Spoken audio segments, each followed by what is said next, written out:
โรคซึมเศร้าโรคคิดหรือแค่คิดไปเอง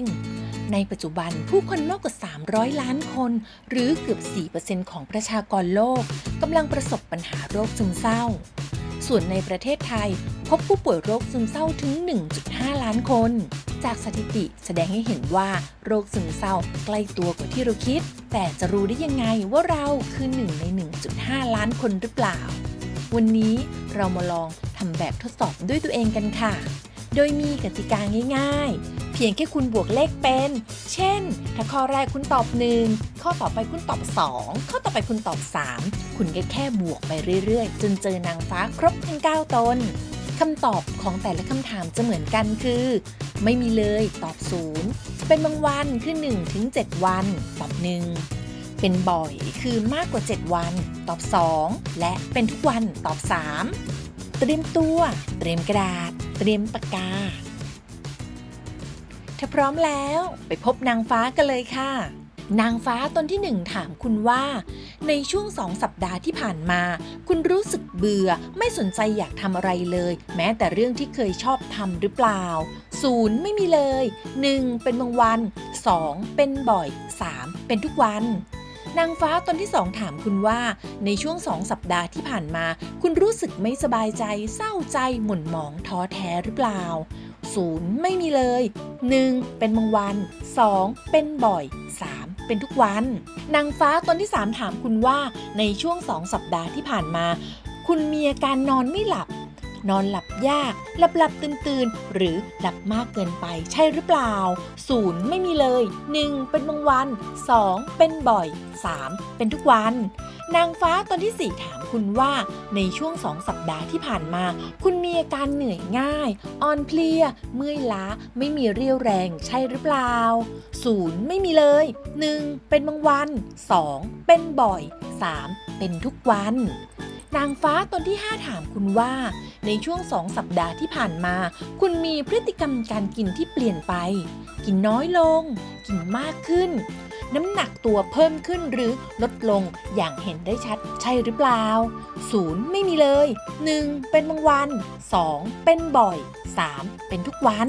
นางฟ้าตนที่6ถามคุณว่าในช่วง2 สัปดาห์ที่ผ่านมาคุณรู้สึกไม่ดีกับตัวเองคิดว่าตัวเองล้มเหลวไร้ค่าทำให้คนรอบข้างผิดหวังใช่หรือเปล่า0ไม่มีเลย1เป็นบางวัน2เป็นบ่อย3เป็นทุกวันนางฟ้าตนที่7ถามคุณว่าในช่วง2 สัปดาห์ที่ผ่านมาคุณรู้สึกไม่มีสมาธิเวลาทำอะไรเช่นดูโทรทัศน์ฟังวิทยุหรือทำงานที่ต้องใช้ความตั้งใจก็ทำไม่ได้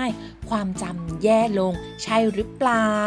0ไม่มีเลย1เป็นบางวัน2เป็นบ่อย3เป็นทุกวัน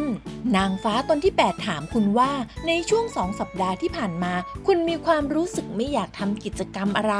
พูดช้าทำอะไรช้าลงจนคนอื่นสังเกตเห็นได้หรือกระวนกระวายกระสับกระส่ายไม่สามารถอยู่นิ่งได้เหมือนที่เคยเป็นใช่หรือเปล่า0ไม่มีเลย1เป็นบางวัน2เป็นบ่อย3เป็นทุกวันนางฟ้าตนที่9ต้นสุดท้ายถามคุณว่าในช่วง2 สัปดาห์ที่ผ่านมาคุณมีความคิดทำร้ายตัวเองคิดถึงแต่ความตายคิดว่าถ้าตายไปก็คงจะดีใช่หรือเปล่า0ไม่มีเลย1เป็นบางวัน2เป็นบ่อย3เป็นทุกวัน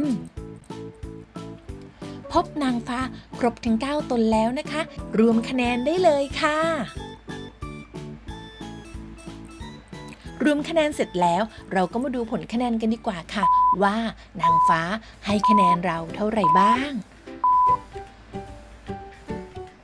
ถ้าคุณได้คะแนนจากนางฟ้าน้อยกว่า7 คะแนนคุณไม่มีอาการหรือมีอาการของโรคซึมเศร้าน้อยมากคุณสามารถดูแลตัวเองได้โดยการเล่นกีฬาพักผ่อนให้เพียงพอทานอาหารที่เป็นประโยชน์ค่ะหากคุณได้คะแนนจากนางฟ้า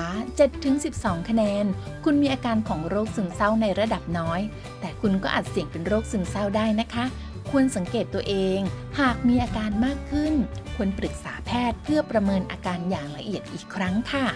หากคุณได้คะแนนจากนางฟ้า 13-18 คะแนนคุณมีอาการของโรคซึมเศร้าระดับปานกลางคุณเสี่ยงเป็นโรคซึมเศร้าได้นะคะ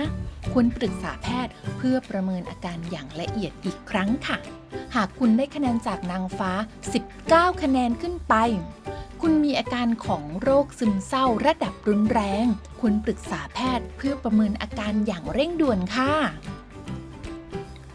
เพราะโรคซึมเศร้าใกล้ตัวกว่าที่เราคิด อย่าลืมหมั่นสังเกตตัวเองและคนรอบข้างอยู่เสมอนะคะ